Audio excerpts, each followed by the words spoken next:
One of the things I find most striking is the presence of Antarctica on ancient maps, because we didn't discover it until 1820, and yet it's on maps drawn in the 1500s with great detail.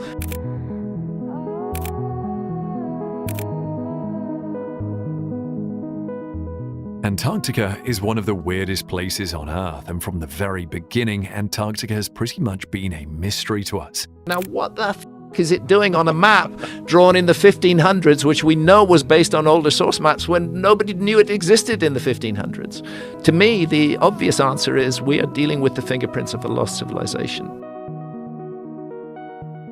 For one, the continent is sparsely inhabited, with less than 10,000 people living there. This is despite the fact that Antarctica has a landmass of 13.66 million square kilometers.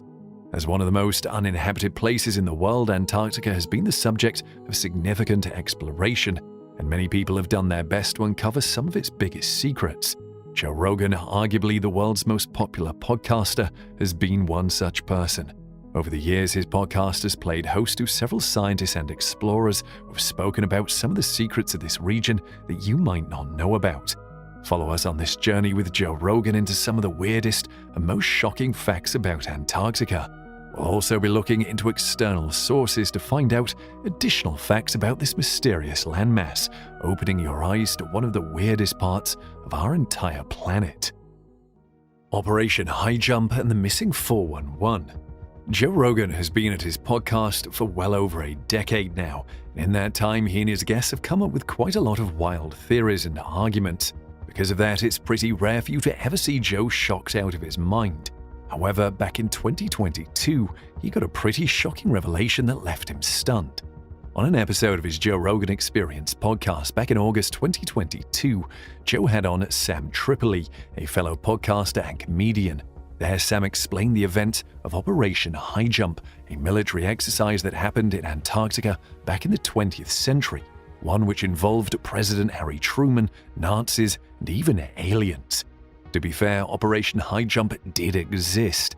Officially titled the United States Navy Antarctic Development Program, the exercise went on from 1946 to 1947, and it was led by Rear Admiral Richard E. Byrd.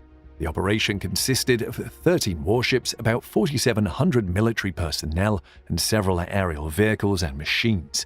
Official records show that Operation High Jump had a simple objective: to train military personnel in extremely cold conditions and to determine the feasibility of establishing military bases in Antarctica. President Harry Truman and the American government had been curious about Antarctica and the fact that the area was largely untapped, and they were looking to pretty much establish American sovereignty over the region. However, Sam explains to Joe that according to journals written by Admiral Byrd, the Navy commander had made contact with Nazi unidentified flying objects, UFOs.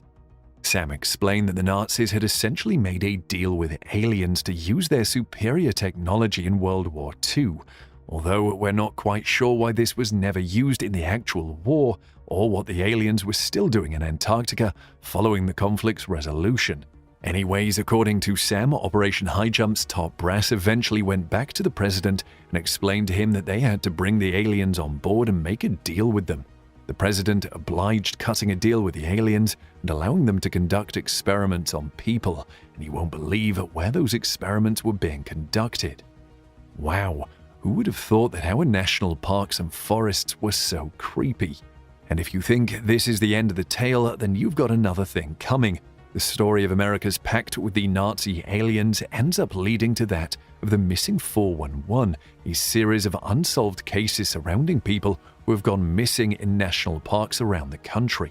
The story of the Missing 411 is quite interesting. It documents people who have suddenly disappeared on these national lands, many of whom seem to have several things in common. I think I'll just let Sam explain some of these characteristics. To be fair, some of what Sam is saying here seems like one big conspiracy theory. It also doesn't necessarily bode well when he says Operation High Jump was sanctioned by President Dwight Eisenhower when it was, in fact, sanctioned by President Truman. Nevertheless, it does raise the question of what is really going on in Antarctica and the types of military exercises that could have gone down there. If you sweat, you die. One of the biggest reasons why Antarctica is so sparsely populated is, unsurprisingly, the fact that it's so cold. Of course, it's no secret that Antarctica is so cold, however, I think a lot of us tend to conveniently underestimate just how freezing this place can be. Like many secluded and scenic places, Antarctica has attracted a lot of adventurers over the years. Whether for digging, running, skiing, or hiking, the adventurers have to abide by a strict dress code if they hope to survive. Even at that, it is important to also make adjustments to your dress code time and again if you hope to survive the unforgiving weather.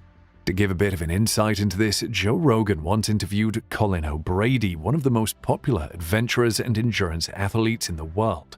Colin made a name for himself after he completed the first solo, unsupported, human-powered crossing of Antarctica's landmass back in 2018. And on an episode of the Joe Rogan Experience, he spoke about the entire ordeal and the lengths to which he had to work just to accommodate the weather. You might think Colin was exaggerating here, but he was really not. According to the official tourism website for Antarctica, you can see a stern warning against sweating, especially in the winter.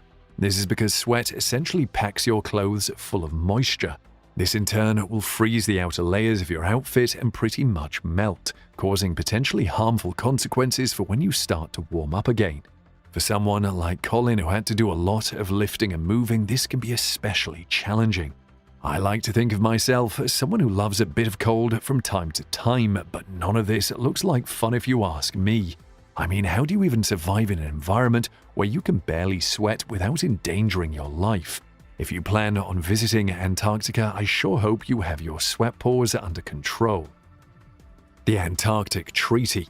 By this point, we've pretty much established the fact that you can't necessarily just venture into Antarctica to visit the massive slab of ice and snow. I mean, with the cold and the threat of frostbite, the continent is definitely not necessarily where you just want to venture into willy-nilly. Here's the thing though, even if you did want to visit Antarctica, there's a limit to how much you would be able to do that. This is because of something called the Antarctic Treaty System. As I said earlier, the entire point of that military exercise was to consider if the United States could establish a military base in Antarctica and eventually expand its dominance to cover the entire continent.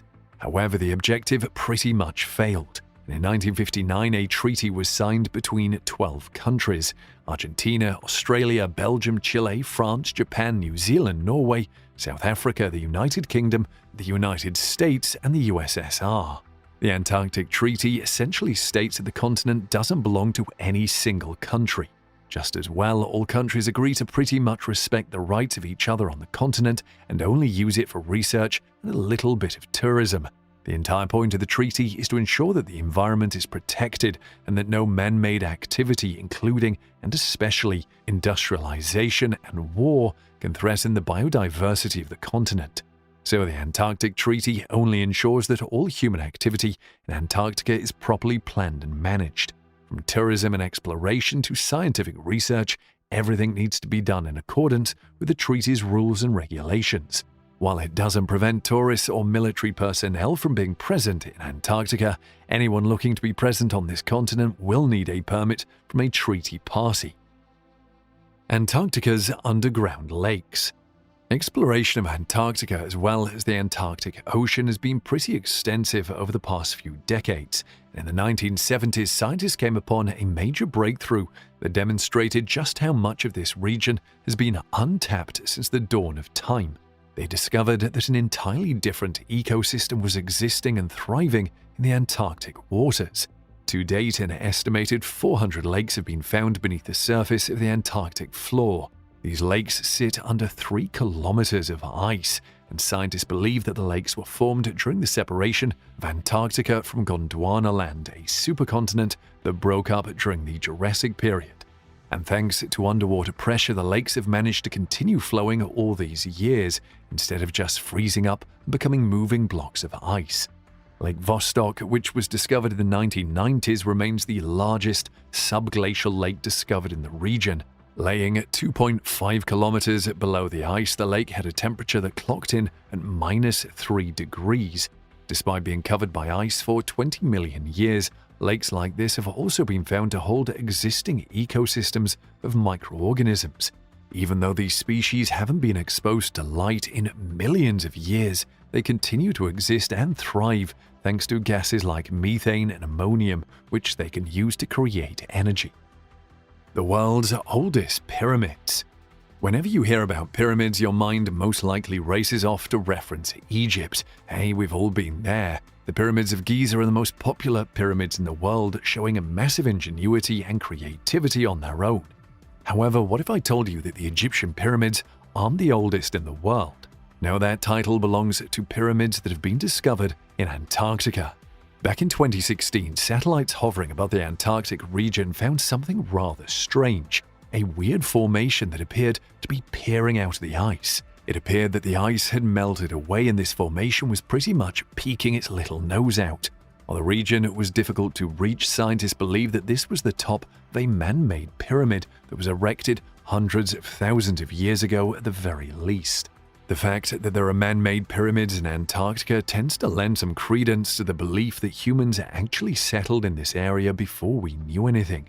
Some scientists even believe that these pyramids show that there was an entire civilization of humans that lived in this region. However, for now, it is impossible to gather much evidence since that area is pretty much inaccessible.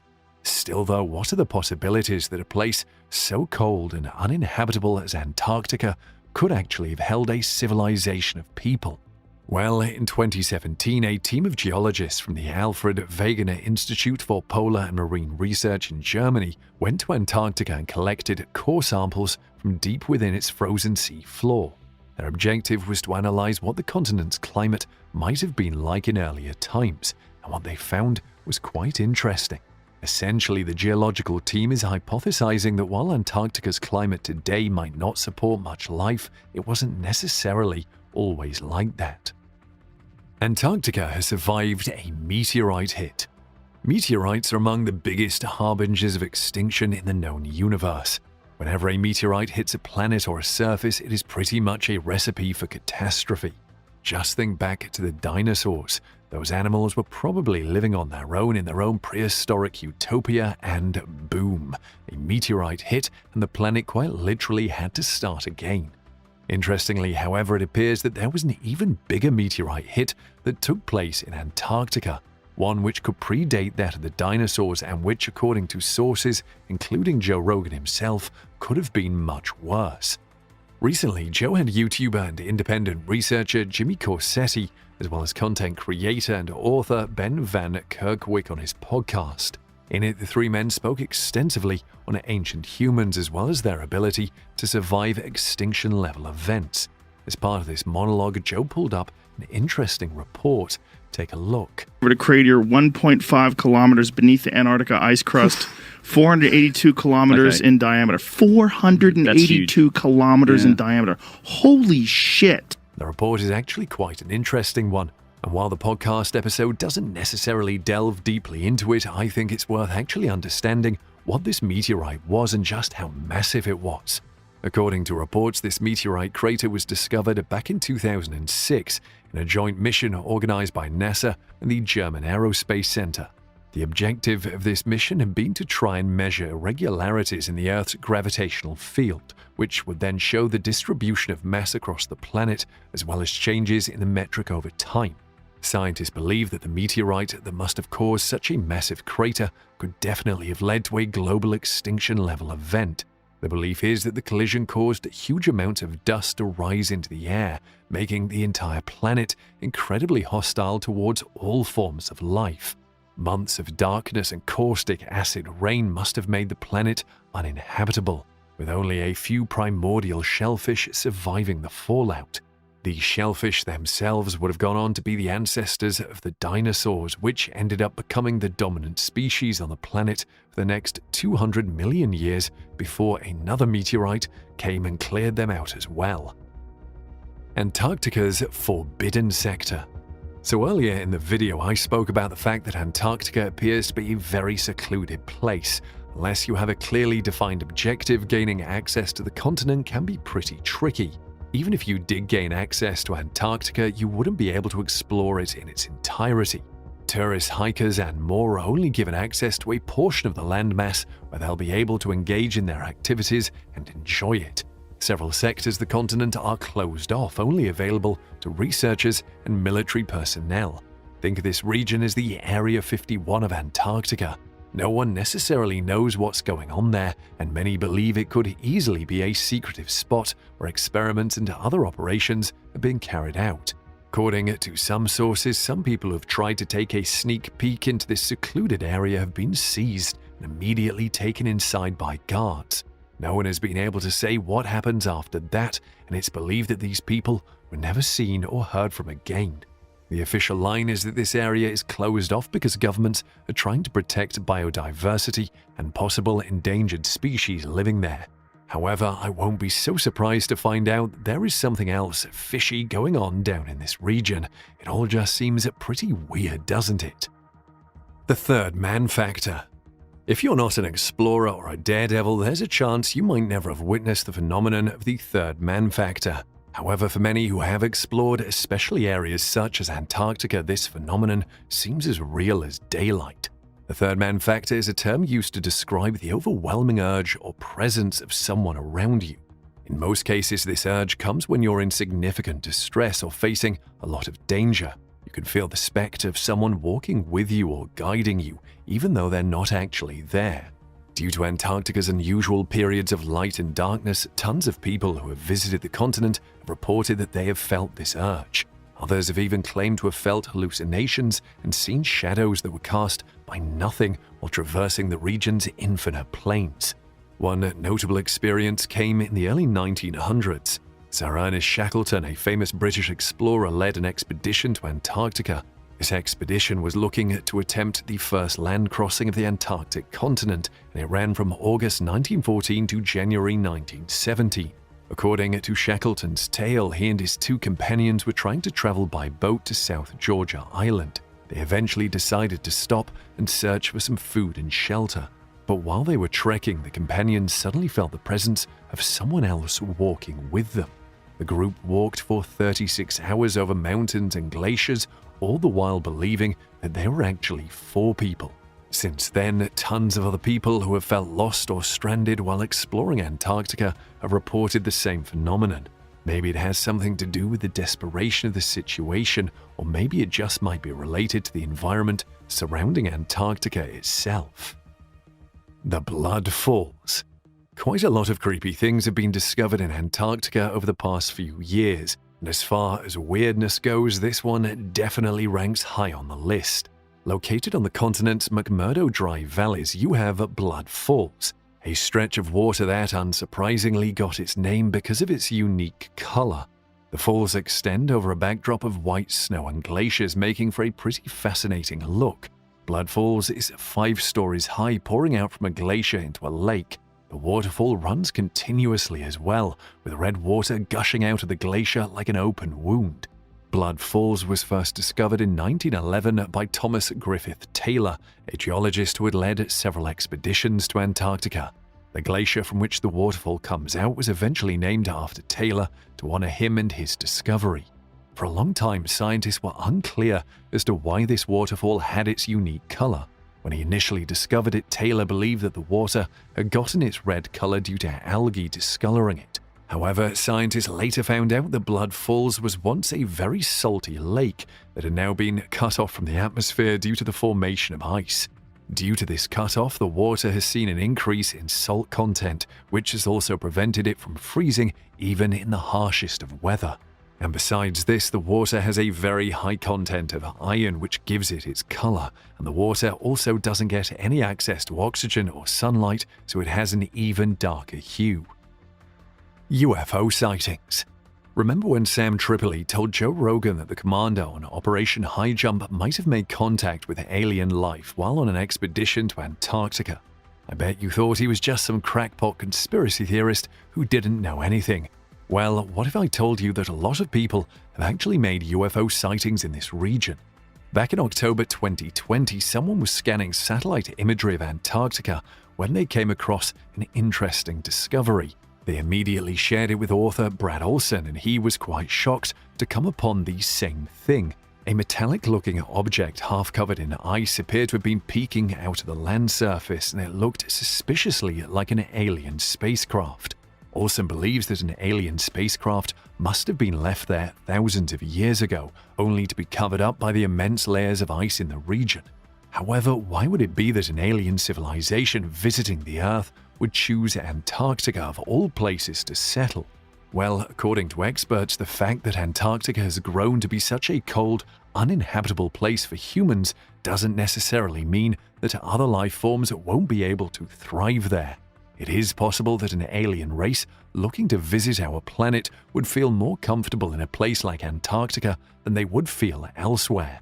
Hey, maybe the next time the aliens come to play on Earth, we can set up an Airbnb on Antarctica or something for them to relax and refresh before they hop into their flying saucer and head back home. Just one thing, aliens, please don't kidnap anyone again, all right? Singing ice. Telling you that there's ice in Antarctica is a bit like telling you that the sun is hot. It's pretty obvious. But there's something quite interesting about the ice in this region. Some of it actually gives off a sound. When some researchers set out to explore the ice shifts in Antarctica, they were pleasantly surprised to come across a glacier that gives off melodic sounds. The Ross Ice Shelf, as it was named, appears to have a thing for giving off sounds and making music. The Ross Ice Shelf is the largest of its kind in Antarctica, with a size that rivals all of France. When winds blow across its dunes and crash against its surface, this collision creates vibrations that produce continuous seismic tones. This means that the shelf pretty much sings at all times. However, the sounds aren't audible to human ears. Scientists had to use seismic sensors to listen to them. Take a listen to its tunes.